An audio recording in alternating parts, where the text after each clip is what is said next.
Hello दोस्तों, नमस्कार। कैसे हैं आप लोग? आशा करते हैं अच्छे होंगे। आप सभी का स्वागत है मेरे यूट्यूब चैनल में। जैसा कि हम लोग जानते हैं, आने वाले दिनों में रेलवे की काफ़ी सारी परीक्षाएं होने वाली है, जैसे एनटीपीसी, ग्रुप डी और अन्य परीक्षा जैसे एसएससी, बैंकिंग इत्यादि। कोई भी परीक्षा हो, ये जो आपके इससे प्रश्न बनेंगे आपके लिए काफ़ी महत्वपूर्ण साबित होने वाले हैं। तो आप लोग बने रहिएगा अंत तक मेरे साथ, और एक अच्छा सा नोट्स इस वीडियो से जो भी बन के आता है उसको ज़रूर बना लीजिएगा।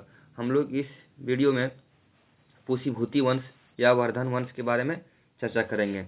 पुष्यभूति वंश को ही वर्धन वंश या पुष्यभूति वंश बोला जाता है। तो पुष्यभूति वंश का जो संस्थापक है दोस्तों, वह है आपका खुद पुष्यभूति ही है, जिसे वर्धन वंश के नाम से भी जाना जाता है, और इसका राजधानी जो है थानेश्वर है।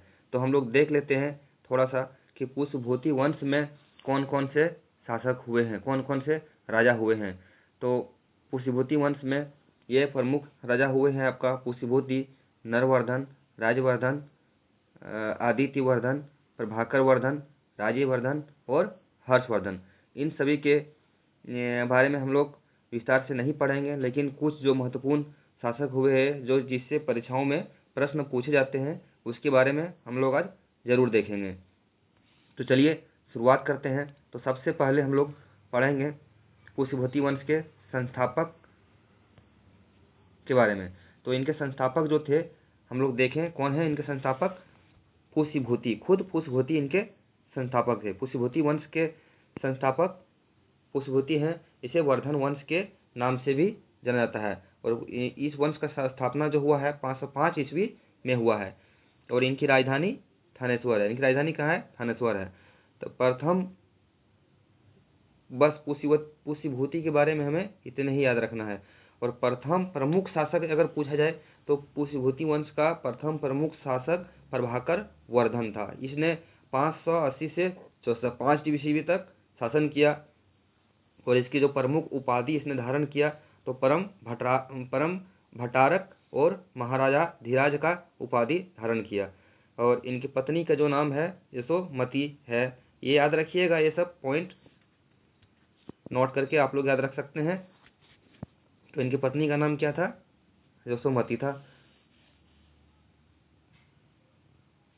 और इनकी पुत्री का जो नाम है राजश्री है। इनके दो पुत्र हुए आपका, एक राजीवर्धन और दूसरा जो है हर्षवर्धन।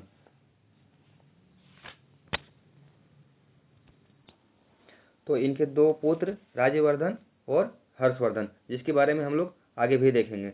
और इनकी पुत्री की जो नाम थी वह राजश्री थी। और इनके दामाद जो है ग्रहवर्मा थे। इनके दामाद कौन थे?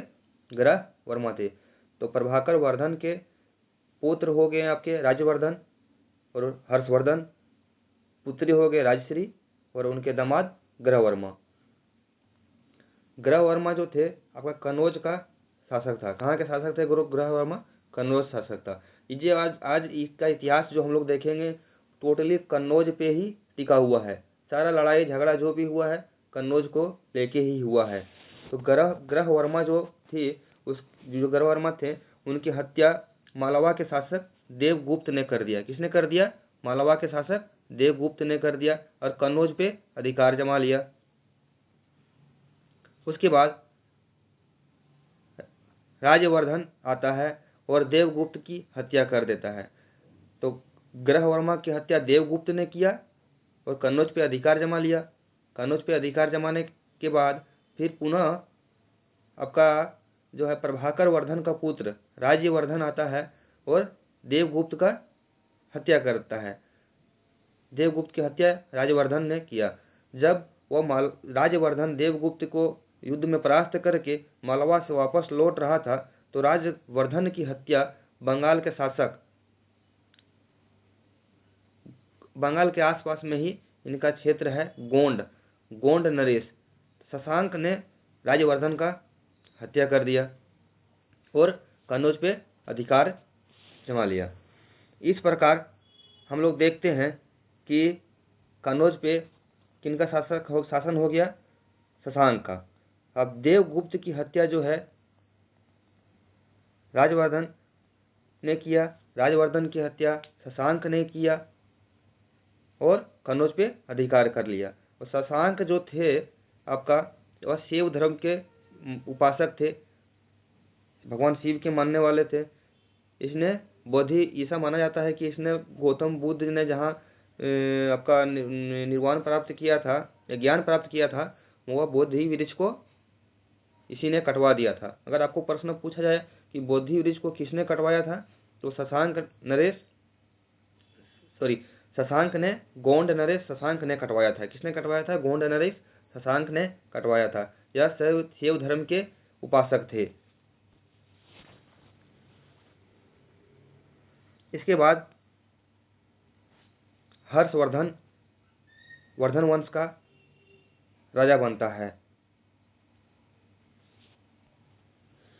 बाद में हर्षवर्धन और गोंड नरेश शशांक के बीच में युद्ध होता है, लेकिन बाद में होता है। इससे पहले हम इसके बारे में, हर्षवर्धन के बारे में जानकारी देख लेते हैं। हर्षवर्धन का जो शासन काल रहा है 606 ईस्वी से 647 ईस्वी तक रहा है। हर्षवर्धन लगभग 16 वर्ष की आयु में जो है सत्ता पे विराजमान हो गए थे। 16 वर्ष के खेलने कूदने का उम्र होता है, उस आयु में हर्षवर्धन राजा बन गए थे। और लगभग उसने जो है 41 वर्षों तक शासन किया। ऐसा माना जाता है कि हर्षवर्धन अंतिम हिंदू सम्राट था। कुछ लोगों का मानना है कि अंतिम हिंदू सम्राट जो थे हर्षवर्धन थे, लेकिन कुछ लोग मानते हैं कि नहीं, उसके बाद भी हिंदू सम्राट कुछ हुए हैं। चाहे कुछ भी हो, अगर आपसे पूछा जाए कि अंतिम हिंदू सम्राट कौन है, तो आप लोग हर्षवर्धन उत्तर दीजिएगा। इनका एक अन्य नाम थे शिलादित्य। क्या नाम थे? शिलादित्य। इसने कुछ उपाधियां भी धारण की थी, जो है परम भट्टारक और उत्तरापथ स्वामी। उत्तरापथ स्वामी इसीलिए बोला जाता है कि ये उत्तर के स्वामी थे।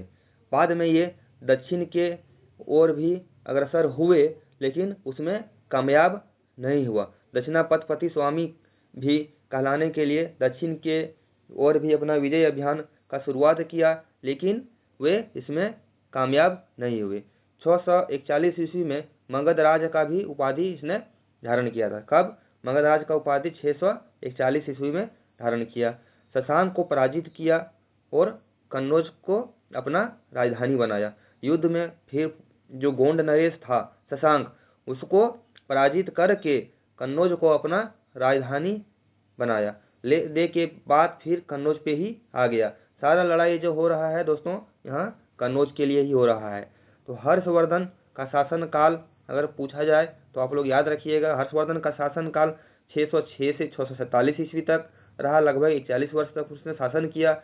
16 वर्ष की आयु में वे सत्ता पे आ गए थे और उनका उपनाम था, अन्य नाम था, उपनाम बोलिए, अन्य नाम बोलिए, शिलादित्य था। उपाधि धारण किया था परम भट्टारक का और उत्तरापथ स्वामी का।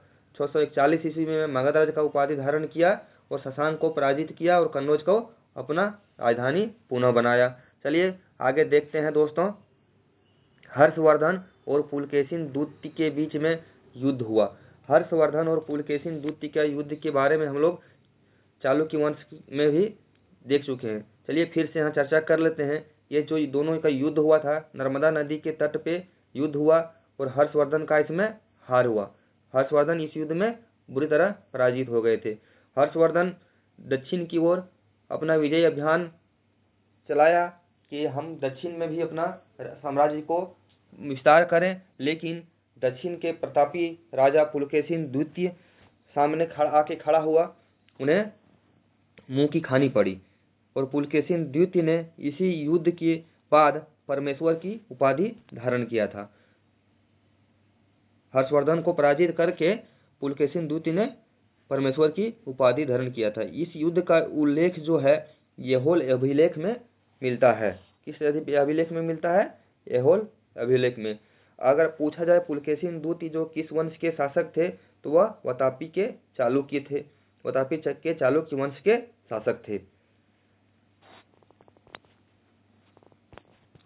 ओके दोस्तों, आप लोग को यहाँ तक बात समझ में आ गया होगा। अब हम लोग हर्षवर्धन के शासनकाल में एक चीनी यात्री ह्वेनसांग आया था, और हर्षवर्धन और ह्वेनसांग के बारे में हम लोग आगे देखेंगे। तो चलिए चलते हैं। ह्वेनसांग जो है हर्षवर्धन के शासनकाल में भारत आया था।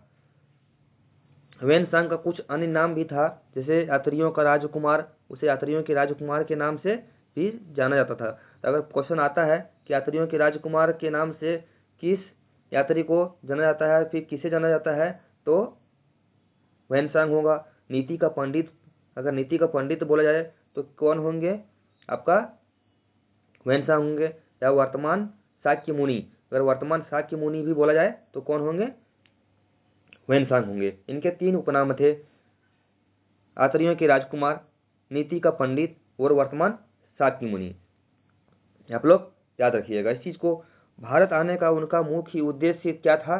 भारत आने का मुख्य उद्देश्य नालंदा में पढ़ने आया था, और बौद्ध ग्रंथ जो थे उसको संग्रह करने आए थे। बौद्ध ग्रंथ में काफी वे प्रभावित थे, और बौद्ध ग्रंथ के जो अच्छी उपलब्धियां, अच्छी बातें जो लिखे गए थे, उसको संग्रह करके अपना पुनः चीन ले जाने के लिए यहाँ पे आए थे। तो ह्वेनसांग ने जो है शूद्रों को, एक शूद्र के लिए एक शब्द का यूज किया है, वह है कृषक। तो कृषक, अगर प्रश्न आता है कि शूद्रों के लिए ह्वेनसांग ने किस शब्द का प्रयोग किया है, तो सही उत्तर जाएगा कृषक। तो फिर शूद्रों को किसने कृषक कह के संबोधन किया है, तो ह्वेनसांग। अब ह्वेनसांग के सम्मान में जो है, ह्वेनसांग के सम्मान में कन्नौज में एक सभा का आयोजन किया गया था। यह हर्षवर्धन ने किया था। आपका ह्वेनसांग के सम्मान में सभा का आयोजन करवाया गया था। इस सभा का जो आयोजन हुआ था, इस सभा को एक धार्मिक सभा माना जाता है, और इसका अध्यक्ष जो थे खुद हर्षवर्धन थे। कौन थे इनका अध्यक्ष? हर्षवर्धन ही थे, हर्षवर्धन थे। तो कन्नौज में आयोजित सभा का जो अध्यक्ष था आपका हर्षवर्धन था। इस सभा को एक मोक्ष परिषद के नाम से भी जाना जाता था। इस सभा का अन्य नाम से क्या जाना जाता था? मोक्ष परिषद। मोक्ष मतलब मृत्यु, मोक्ष परिषद के नाम से भी जाना जाता था। हमने ह्वेनसांग के तीनों नाम देख लिए, ठीक है, शाक्य मुनि। और ये सभा का आयोजन किया गया था। इस सभा के बारे में कुछ जानकारियां, जैसे इस धार्मिक सभा बोला जाता है, और इस सभा को मोक्ष परिषद के नाम से भी जाना जाता है। ह्वेनसांग भारत में जो आए, वो लगभग 629 ईस्वी में आए। कब आए? 629 ईस्वी में भारत आए, और 645 में तक रहे यहाँ पे। 645 तक, लगभग 15 से 16 वर्ष तक भारत में ह्वेनसांग रहे। चलिए आगे देखते हैं। और भारत आने का उनका उद्देश्य हम लोग देख लिए कि नालंदा में पढ़ना और बौद्ध ग्रंथ का संग्रह करना। ह्वेनसांग ने शूद्रों को कृषक कहा, इसको भी देख लिए। ह्वेनसांग के सम्मान में आयोजित एक कन्नौज का सभा हुआ, वो भी देख लिए, उसके बारे में जान रही है। कन्नौज सभा एक धार्मिक सभा था, जिसे मोक्ष परिषद के नाम से भी जाना जाता है।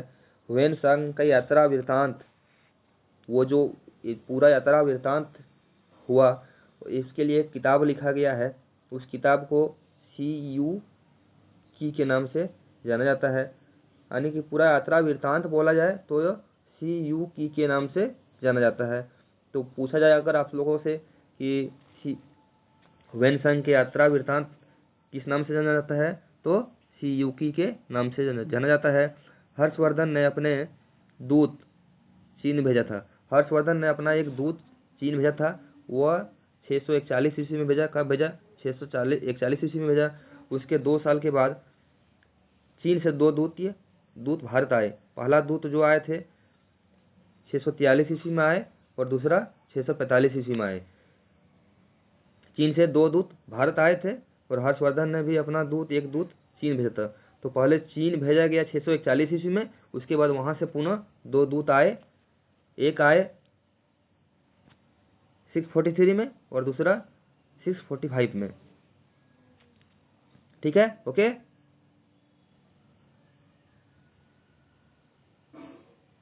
हम लोग ह्वेनसांग और हर्षवर्धन के बारे में विस्तार से जान लिए।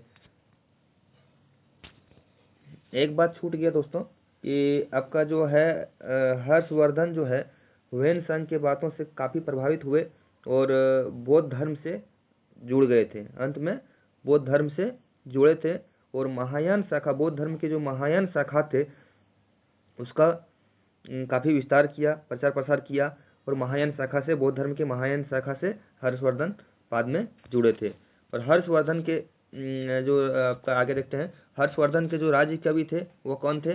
वान भट्ट। हर्षवर्धन का राज्य कवि वान भट्ट हुए और इसकी कुछ रचयिता हैं। वान भट्ट की कुछ रचनाएं हैं जैसे हर्षचरित और कादम्बरी। हर्षचरित और कादम्बरी परीक्षाओं में काफ़ी बार ये प्रश्न पूछे जाते हैं कि हर्षचरित की रचयिता कौन है, कादम्बरी की रचयिता कौन है। तो याद रखिएगा वान भट्ट है इनकी रचयिता। हर्षचरित में जो प्रांतीय शासक होते थे उसके लिए एक शब्द का यूज किया गया है, वो है लोकप। क्या है? लोकप। तो आपका हर्षचरित में जो प्रांतीय शासक थे उनके लिए लोकप शब्द का यूज किया गया है। बाण भट्ट के गुरु भरचू थे। बाण भट्ट के गुरु के नाम क्या थे? भरचू। हर्षवर्धन की रचनाएं, कुछ अन्य रचनाएं थे हर्षवर्धन के, उसके बारे में देख लेते हैं। अन्य रचनाएं में आपका प्रियदर्शिका, रत्नावली इत्यादि और कुछ रचनाएं थे। प्रियदर्शिका, रत्नावली और भी थे। चलिए आगे हम लोग देखते हैं।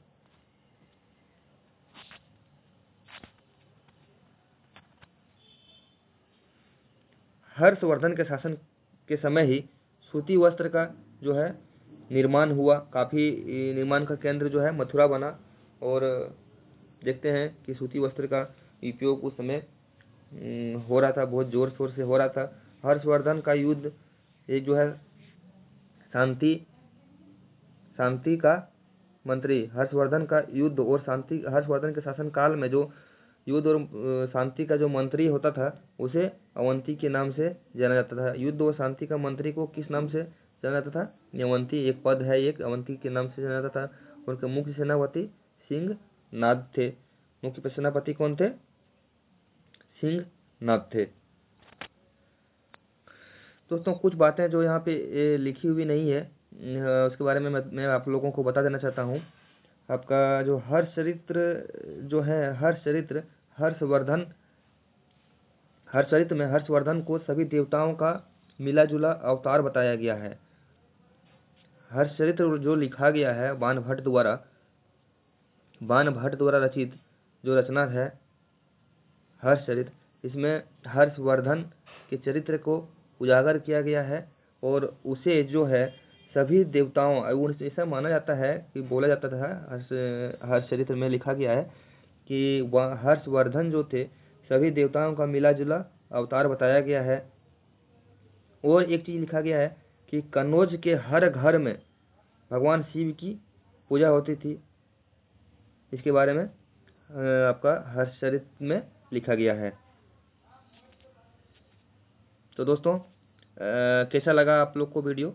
कमेंट करके ज़रूर बताइएगा। अगर वीडियो अच्छा लगा तो एक लाइक कर दीजिएगा और चैनल में अगर नए हैं तो सब्सक्राइब कर दीजिए और अपने दोस्तों के पास शेयर भी कर दीजिए। धन्यवाद। तो मिलते हैं अगले वीडियो में। कैसा लगा आप लोग को ये वीडियो कमेंट करके ज़रूर बताएं। बहुत बहुत धन्यवाद आप लोगों को वीडियो देखने के लिए।